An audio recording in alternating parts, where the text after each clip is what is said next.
دینی علماء کرام د روژې په مبارکه میاشت کې د خلکو سره په ښه چلند او عبادتونو ته په لا زیاتې پاملرنې ټینګار کوي.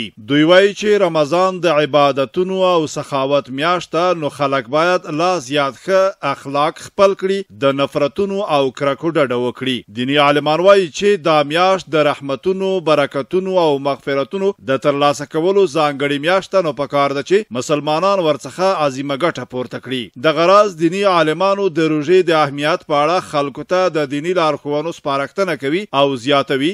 میاشتې روژې دغه د زغم او د صبر او د تحمل میاشت ده. په دغه میاشت کې توند او غیر اسلامي او قهرجن الفاظو څخه کار اخیستل د روژې چې کوم روحانیت دی هغه خرابوي، او همچنه دغه میاشت د روژې د جود او د سخا میاشت ده. په دغه کې باید زمونږ او ستاسو چې کومه سخا ده هغه لا زیاته شي، ځکه حضرت ابن عباس رضی الله تعالی عنه فرمایي چې پیغمبر علیه الصلاة والسلام تر ټولو نه زیات سخي و، او دغه سخا به بیا په میاشت د رمضان کې لا هم ورپسې اضافه شوله. د خوست ولایت اوسیدونکي هم وایي چې روژاتیان د خپل ټولنیز اخلاق ښه کړي، یو بل سره د مرسته وکړي څو د روژې په مبارکه میاشت کې د ناچارو خلکو لاسنیوی کړی وي.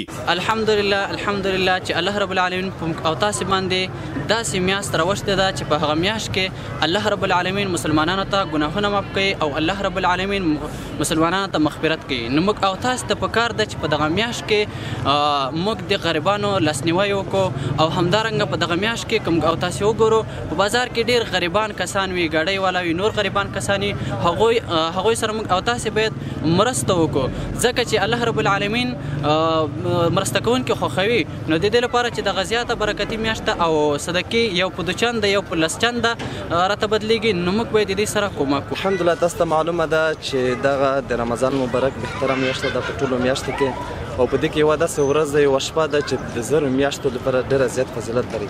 نو زما میسج ټولو افغانانو ورونو ته، مسلمانانو ورونو ته دغه دی چې باید په دې میاشت کې یو د بل سره تعاون وکړو، یو د بل سره اخوت وکړو او د غریبانو سره مرسته وکړو. بالخصوص زمونږ هېواد خو که تاسو ته معلومه ده چې په 20 کلن 30 کلن انقلاب کې ډېر دلته کونډې یتیمان لري، د دوی سره مرسته او مدد وکړو.